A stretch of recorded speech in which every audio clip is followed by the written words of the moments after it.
Now, you step quietly into the cool gray light of early morning, where the edge of a medieval village slowly reveals itself through mist. The air is damp, carrying the faint scent of earth, straw, and distant wood smoke, subtle but constant, as if the village breathes it out. Beneath your feet, the ground is uneven, a narrow dirt path shaped by repetition, worn smooth in some places, slightly ridged in others. There are no straight roads, just a gradual blending of land into life. The village does not begin all at once. It unfolds. A low cottage appears, its roof thick with thatch, its walls slightly curved from time, each one placed where the land allowed. Most medieval villages were small, consisting of just a few dozen households, clustered around essential resources like water, farmland, and grazing space. A faint sound reaches you, a wooden door shifting on its hinges ahead, a quiet indication that someone else is beginning their day. The light strengthens, revealing walls made of wattle and daub, woven wooden strips, packed with mud and straw, dried into a durable surface. The inclusion of dung in the wall mixture wasn't just practical, it added strength, creating a surface that could last for years. The roofs catch your attention.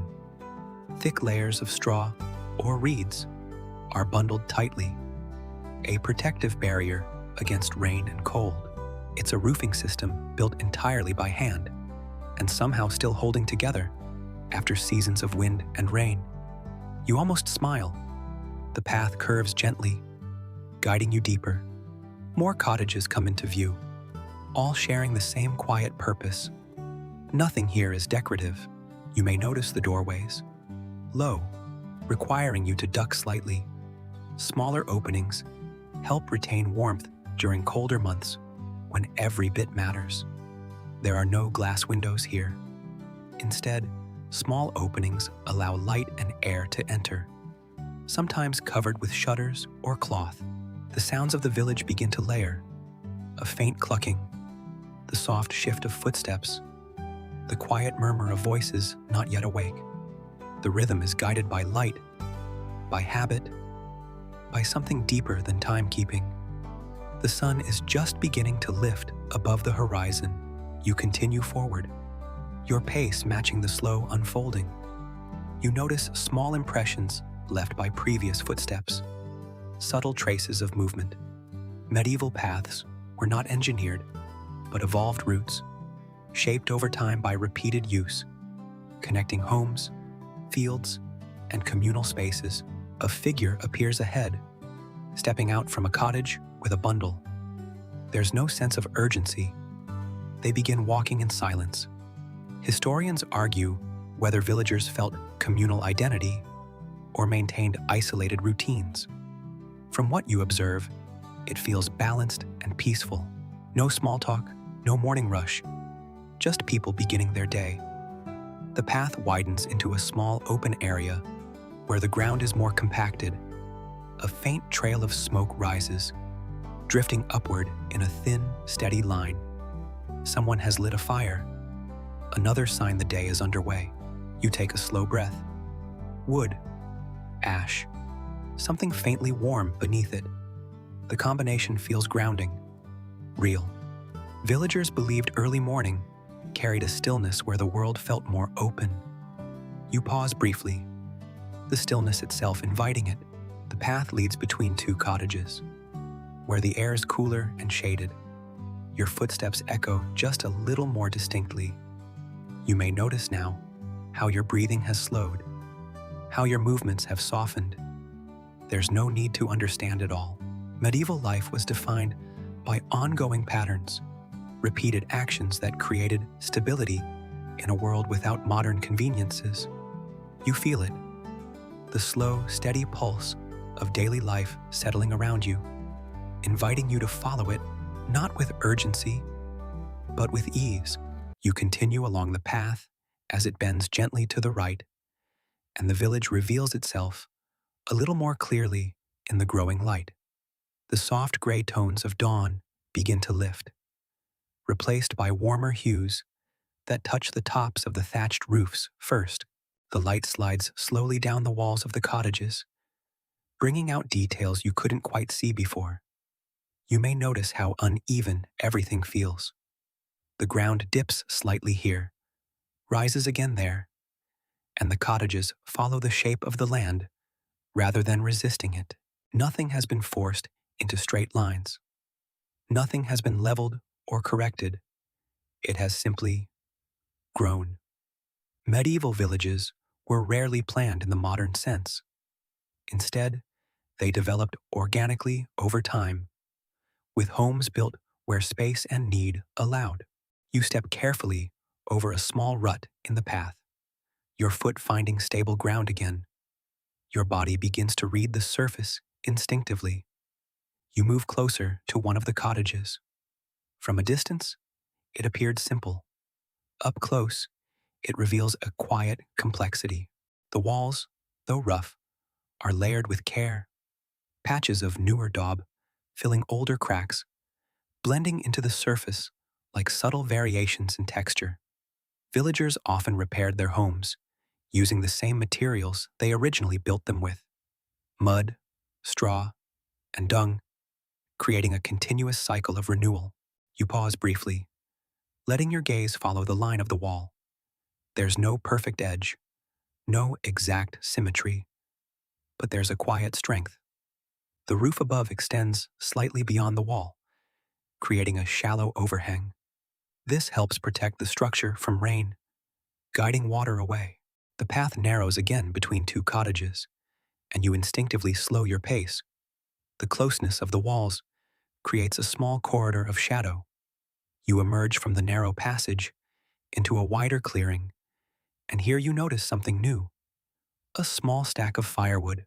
Properly dried firewood was essential in medieval life, as it burned more efficiently and produced less smoke in homes where ventilation was limited. A faint sound draws your attention: soft scraping, rhythmic, steady. You follow it with your eyes and notice someone beyond the clearing. They are smoothing the surface of a wall, applying a fresh layer of daub with slow, deliberate movements. Press, spread, smooth, repeat. Some daub mixtures included small amounts of lime or ash, improving durability and resistance to weather over time. This is not a place of finished structures. It's a place of continuous care. Nothing is ever fully done. Everything is maintained.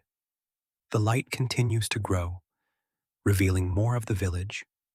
The edges of shadows soften, and textures of wood, straw, and earth become defined.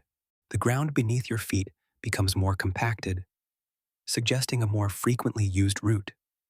You may notice small stones embedded in the surface. Medieval villagers adapted their environment in small, practical ways to improve daily life, even without formal engineering. You pass another doorway, partially open, revealing only a dim interior. You may notice the shift in light and the cooler air within.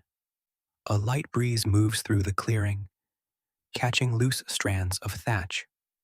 They shift gently, creating a faint rustling sound before settling again.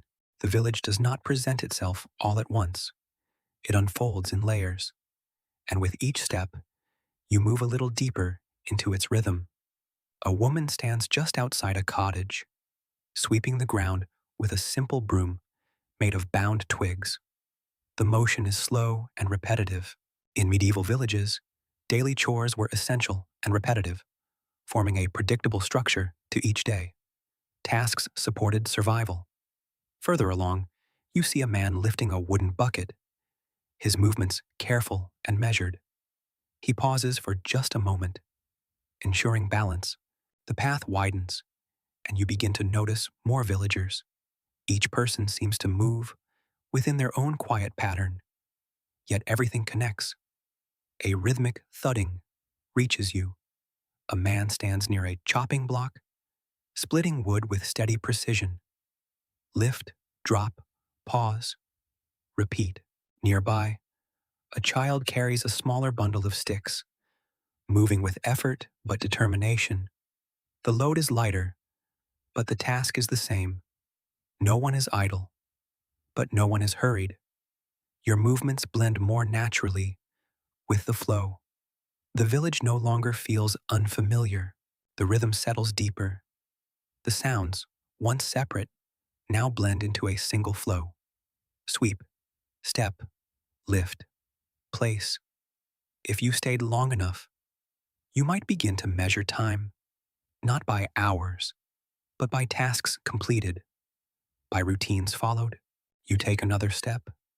As you move deeper into this morning, you feel the grounding rhythm of a life built on repetition and care.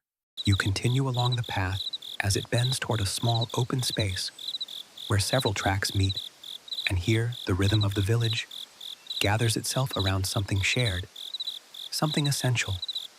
Water. You hear it first. The soft creak of rope over wood, the hollow knock of a bucket brushing stone, and the quiet murmur of voices that don't rise above the morning air. The sounds are steady, repeating in a pattern.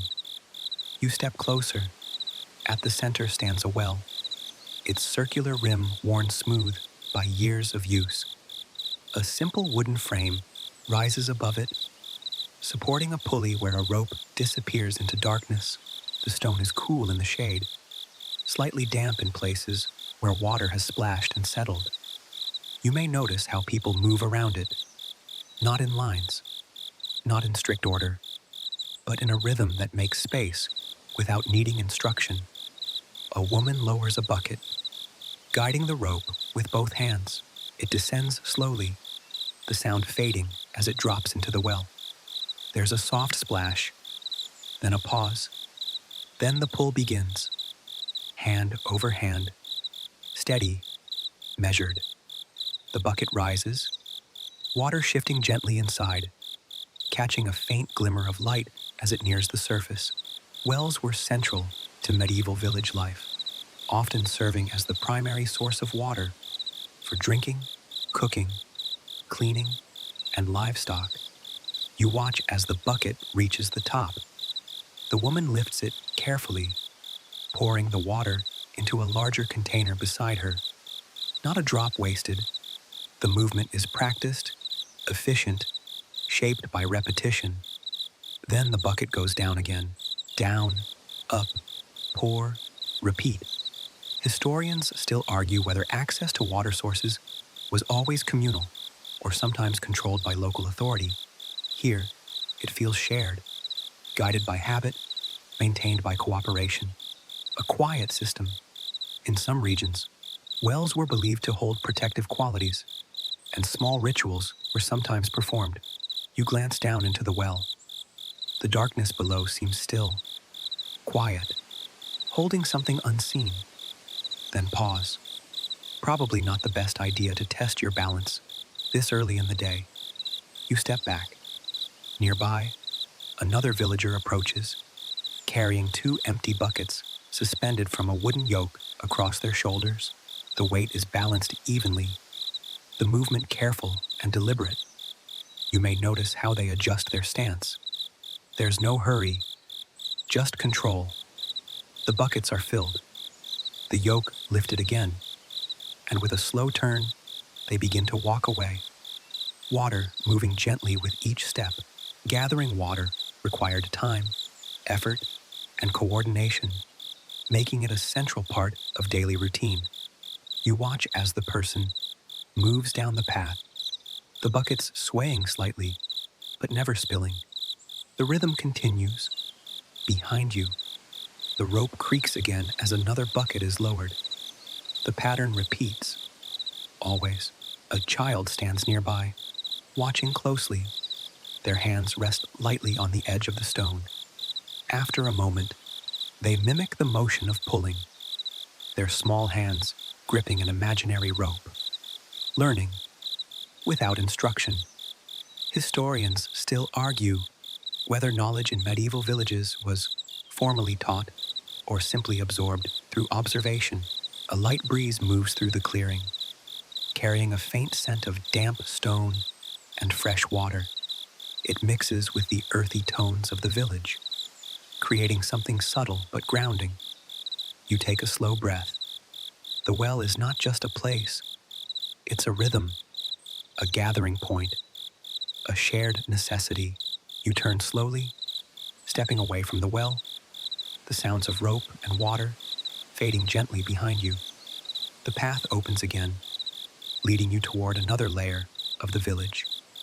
This one grounded in movement that feels a little more alive. You hear it first, a low bleating, a soft cluck, the faint shuffle of hooves against packed earth. Animals. You see them now. Chickens moving in small, purposeful bursts, pecking at the ground. A goat stands near a simple enclosure, its head lifting briefly before returning to its quiet routine. Livestock were essential to medieval village life, providing food, materials, and labor, each playing a vital role. A chicken crosses your path, moving quickly, then stopping suddenly, tilting its head as if considering something. The ground beneath your feet feels softer here, a mixture of earth, straw, and the natural byproducts of the animals. Nearby, a woman scatters a small handful of feed across the ground. The chickens respond immediately. A goat moves a few steps closer, its ears flicking gently as it observes you. There's no fear, just quiet curiosity. In some medieval villages, animals were brought inside during colder months, sharing warmth with the household. Central heating has certainly evolved in more ways than one. A man stands near a low fence, adjusting the simple structure, wooden stakes bound together with rope or thin branches. He checks each section with care, ensuring it holds. Nothing elaborate, just effective. You watch as the man lifts a small container, pouring water into a shallow trough. The movement is steady. Medieval life depended on the close relationship between humans and animals. As part of a shared environment, you follow a narrow path that leads away from the cluster of cottages, and the village begins to open behind you. The ground shifts under your feet, becoming firmer, shaped less by footsteps now, and more by the presence of land itself. A faint breeze moves across the fields, carrying the subtle scent of growing things. Earth, grass, something green. Rows stretch ahead, not perfectly straight, but guided with intention. A figure works nearby, bent slightly forward, moving in a rhythm that mirrors everything you've seen so far. Press, lift, step, repeat. There is no urgency in the motion, only continuity. Most medieval villagers were directly involved in agriculture, relying on nearby fields to sustain daily life. You pause for a moment. The field does not ask anything of you. It simply continues. The steady repetition, the quiet cooperation, the understanding that every drop of water here is carried, earned, shared, always present, always continuing. You move forward, and the rhythm of the village settles softly into the background. You leave the soft, shifting sounds of the animals behind. And as you return to the main path, something changes again. It feels warmer here, touched by a faint current of heat that drifts outward from somewhere just ahead. Smoke. Not thick, not overwhelming, just a quiet thread, rising and dispersing as it moves. You follow it. The path narrows slightly between two cottages, their walls close enough that the space feels enclosed, like a passage shaped by use. The air here holds onto the warmth a little longer, the scent of wood smoke becoming clearer as you move forward. You may notice how your steps soften. The ground feels more compacted, less uneven, more frequently used. Then you reach a doorway, low, partially open. You pause for a moment, Then step inside. The light changes immediately. Dimmer, warmer. The brightness of morning is replaced by a soft, flickering glow from the room's center. A hearth. In medieval peasant homes, the hearth was the central feature, used for cooking, heating, and light. Smoke often escaped through a hole in the roof, rather than a chimney, filling the room with a constant haze. You feel that now. The air is thicker, but not harsh, just layered with the scent of burning wood and something earthy. The space is simple. A rough wooden table stands to one side, its surface worn smooth. A few stools sit nearby. Along the walls, small items are stored. Tools, containers, bundles tied with care. Nothing unnecessary. Everything present for a reason. You step further inside. The floor beneath your feet is firm. Packed earth, slightly uneven but stable. It holds a gentle warmth. A figure sits near the fire, tending it with slow, practiced movements. A piece of wood is shifted into the glowing embers, no wasted motion. Many homes were like this. One central space where daily life unfolded. Cooking, sleeping, working, all here. You glance toward a corner. A simple arrangement of straw lies covered with a coarse cloth. It's clearly intended for rest. A small pot has been placed near the edge of the fire. You can hear the faint sound of something warming inside. The light from the fire flickers across the walls, creating shifting patterns. Your breathing begins to match the pace. Slow, steady. A second figure moves quietly across the room, placing a small bundle on the table. Their movements are soft, unobtrusive. The doorway waits behind you, the brighter light of morning visible. You pause for one last moment, taking in the warmth. Then you turn and step back outside. The air feels cooler again, clearer. The sounds of the village return gradually. You follow the faint sound of moving water, barely noticeable at first, until it begins to separate itself from the background. A stream. It runs just beyond the cottages, its path shallow and clear. Moving slowly over small stones, a figure kneels at the edge, hands submerged, lifting a piece of cloth before pressing it against a smooth stone. Dip, press, lift, repeat. The rhythm mirrors everything else you've seen. Steady, unhurried, shaped by repetition. You step back onto the path, and another scent begins to take its place. Soft, warm, and familiar. Bread. The path widens into a space where activity is a little more focused. A low structure sits near the edge, its opening darker. The heat reaches you first, steady, radiating outward from a clay oven. Its surface is darkened, the opening glowing faintly from within. You watch as one of the figures leans forward, placing a shaped piece of dough into the oven with careful precision. Bread was a staple of the medieval diet, often baked in communal ovens that served multiple households. Another figure kneels beside a low surface, working the dough. Hands press, fold, turn, repeating the process until the texture changes. Press, fold, turn, repeat. The rhythm is unmistakable, calming. You watch as one of the loaves is removed. The surface is darker, the outer layer firm, the shape slightly uneven but complete. The sounds here are softer than you might expect. The gentle shifting of dough, the quiet placement of loaves, the subtle hum of heat. A child stands nearby, watching closely.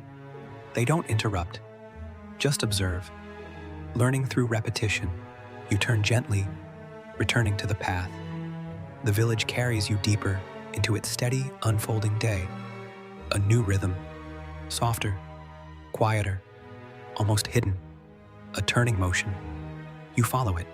The spinner sits near a doorway, hands guiding fibers through a simple tool. The movement is steady, controlled, not fast, not slow, just consistent. The fibers stretch, twist, settle. The sound is barely there. A soft turning, a faint pull. The thread grows slowly, without interruption. Something so simple becoming something useful. One motion at a time. The rhythm of the village continues. You continue along the path. The warmth and scent of fresh bread fading gently behind you, replaced now by a different kind of rhythm, one that carries a slightly sharper edge, though still softened by the calm of the village morning. You hear it first, a steady metallic tapping, not loud, not jarring, just a consistent sound that repeats with quiet precision. You follow it. The path narrows again, guiding you between two cottages before opening into a small working space where the ground is darker, marked by soot. You may notice how the air feels warmer here, heavier, carrying a faint trace of heat and something mineral beneath it. A forge. At the center of this space stands a simple structure, an open hearth lined with stone, where a fire burns more intensely. Blacksmiths were essential members of medieval villages, responsible for creating and repairing tools, making their work central to everyday life. You step closer, drawn by the steady rhythm. A man stands near the forge, holding a piece of metal with long tongs. He places it into the fire, allowing it to heat slowly. The movement is controlled, deliberate, nothing rushed. You watch as he waits. Time passes quietly here, not measured in minutes, but in transformation. The metal begins to change, dark at first, then gradually, it takes on a dull glow. From what you see, this feels like a place of continuity. Tools shaped here, used nearby, returned when worn. A cycle. The man removes the heated metal from the fire and places it onto a flat stone surface, an anvil. The tapping begins again. Strike, pause, adjust, strike. Each movement is precise, measured to shape the material without forcing it too quickly. The sound is rhythmic, steady. Skilled blacksmiths could judge the temperature of metal by its color, knowing exactly when it was ready to be shaped without modern instruments. You watch the color shift as the metal cools slightly between strikes. The glow fades. The shaping continues. Nearby, tools are arranged in a way that feels both simple and intentional. Hammers of different sizes, pieces of metal waiting their turn. The ground beneath your feet feels firmer here, more compacted from repeated movement. Small fragments of metal and ash are scattered lightly. Blacksmithing required not only skill, but patience, each piece shaped through repeated heating and careful adjustment. The rhythm continues: heat, shape, cool, repeat. Control of heat, understanding of material, steady repetition. Another figure stands nearby, observing closely, perhaps learning, perhaps assisting. Their presence is quiet, attentive, blending into the process. The metal glows again. The hammer rises. The tapping resumes. Each strike soft enough not to disrupt the calm. You step back slightly, allowing the space to continue its quiet work. The forge remains. The rhythm continues, unbroken. You turn gently, returning to the path, the metallic tapping following you for a few steps before softening into the background. The path leads you toward a darker line in the distance. Trees. The air cools as you approach. The ground changes beneath your feet, firmer in places, scattered with small fragments of wood and leaves. You step into the edge of the forest.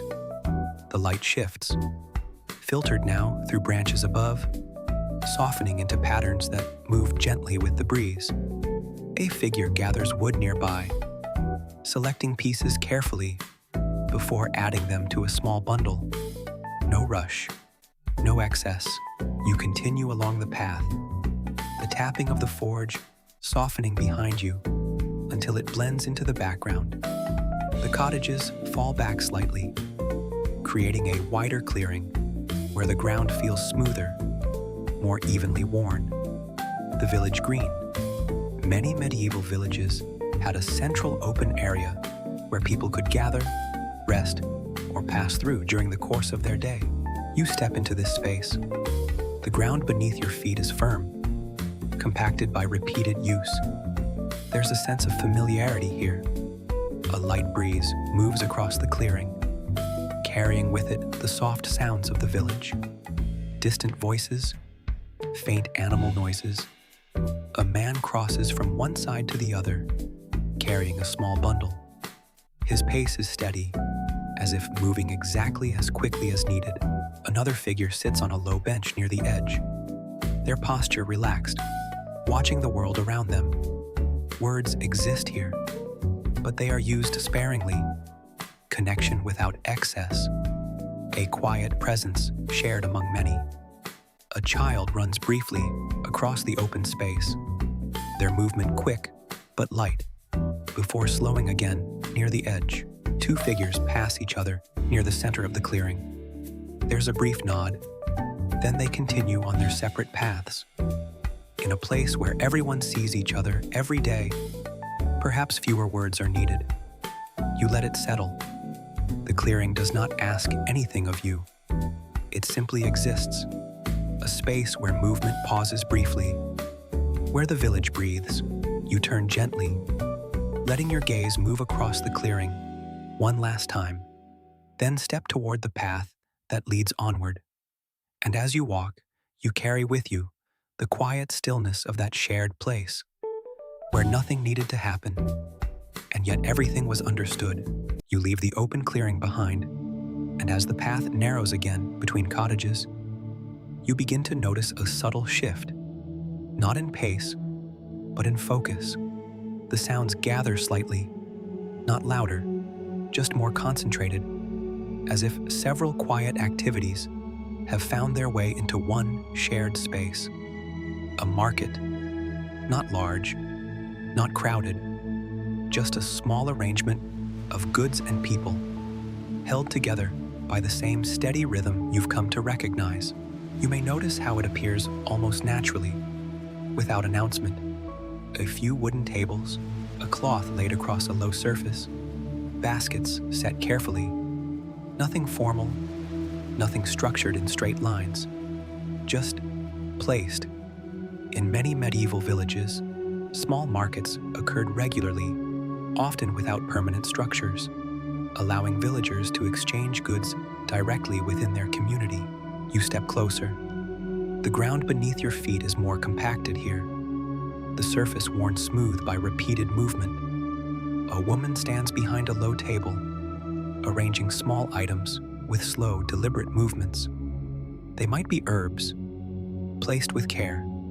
Nearby, another figure examines a bundle, lifting it slightly, turning it in their hands before setting it back down. No rush, no urgency. Historians still argue whether exchanges were based on barter or coin. But in smaller communities, direct trade, goods for goods, was often the simplest approach. You watch as one exchange takes place. A small item is offered. Another is presented in return. There's a pause, a slight adjustment, then a nod. Agreement. The items change hands. Finished. In some regions, the value of goods was not fixed, but negotiated in each interaction, depending on need, availability, and familiarity. You may notice how much trust is present. No written record, no formal agreement, just understanding. Imagine doing all your shopping this way. No prices, no labels, just quiet negotiation. You almost smile. A basket sits near your path, filled with small, round root vegetables. The texture is rough, natural, unprocessed. Another table holds simple tools, wooden handles, metal edges shaped with care. You recognize the work of the blacksmith here. Medieval markets were not separate from daily life. They were an extension of it, allowing resources to circulate within the community. The air here carries a mix of scents: earth, wood, a faint trace of herbs, and something slightly sweet beneath it all.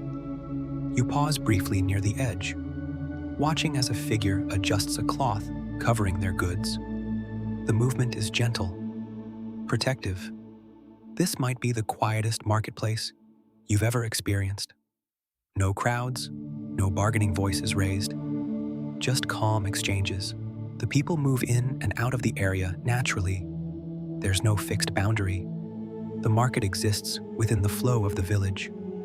A child stands nearby, watching an exchange with quiet interest, their gaze following the movement of goods from one hand to another. Learning, the market remains steady, its quiet function continuing as part of the village's daily pattern. You turn gently, returning to the path. You return toward the village and notice the animals again. A figure stands beside a larger animal, brushing its coat with steady movements.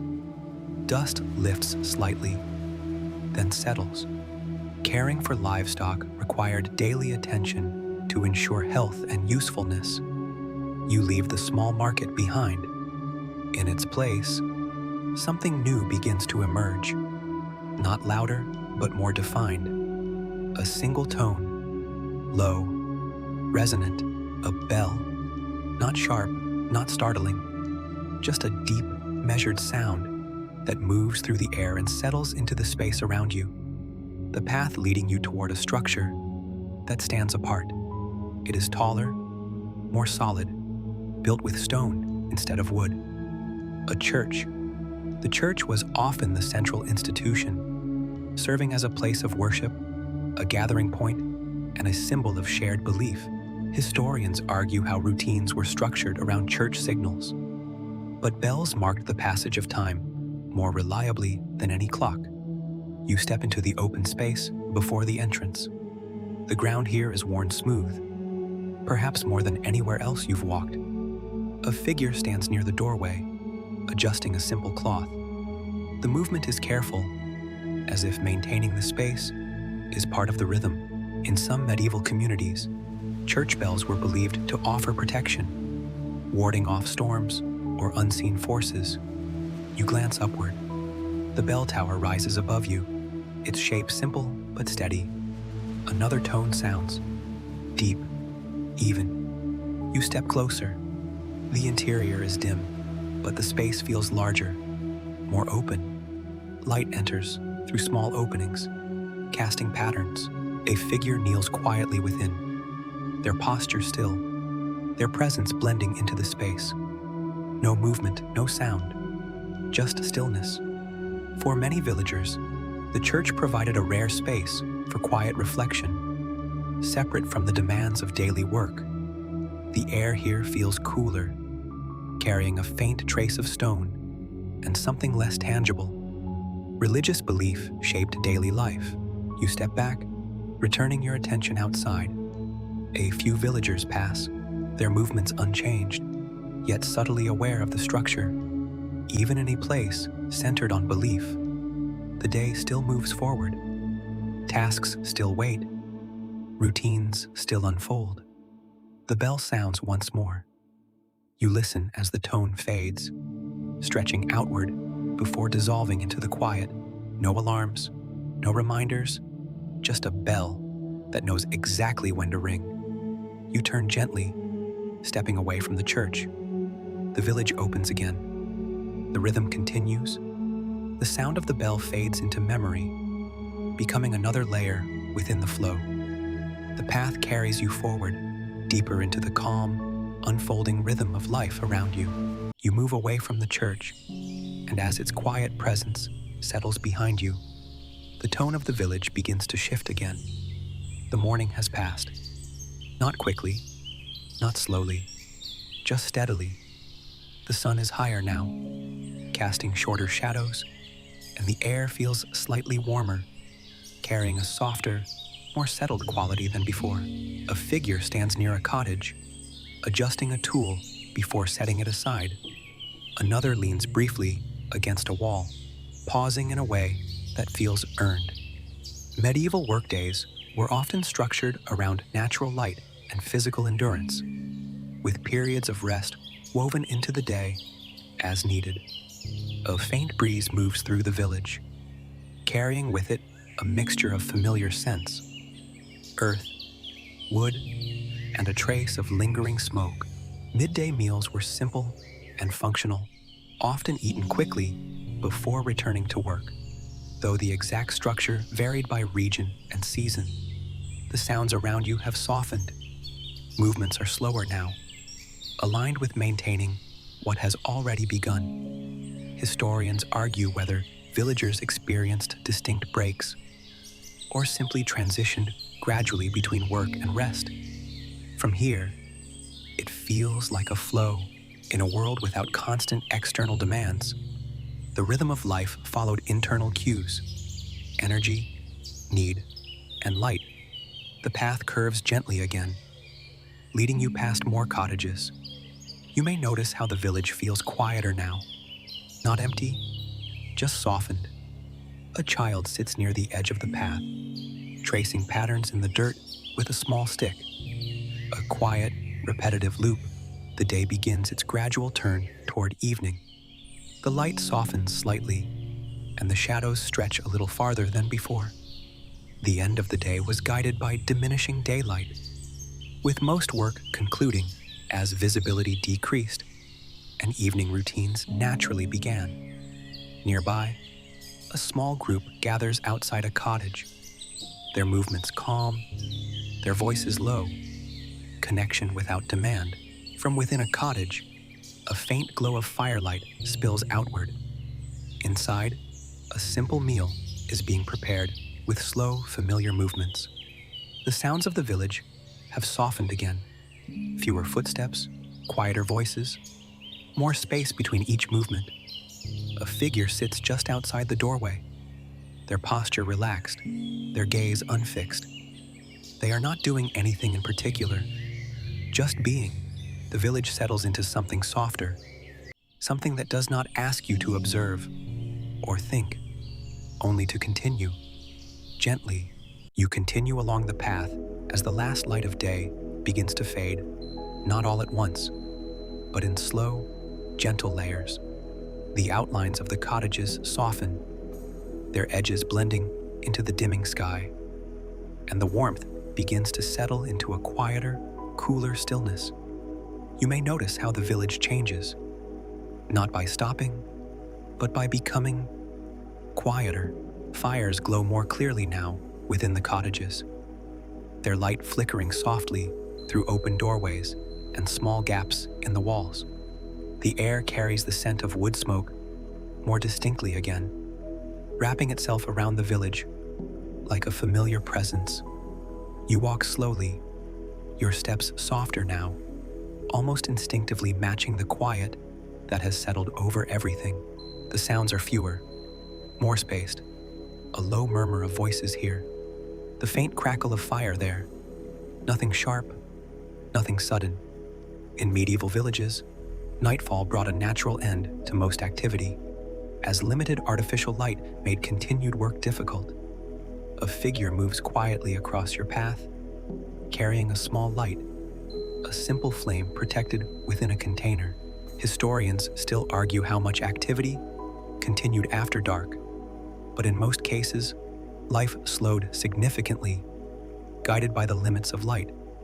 Candles and oil lamps were often expensive, meaning most households relied primarily on firelight, keeping illumination minimal and focused.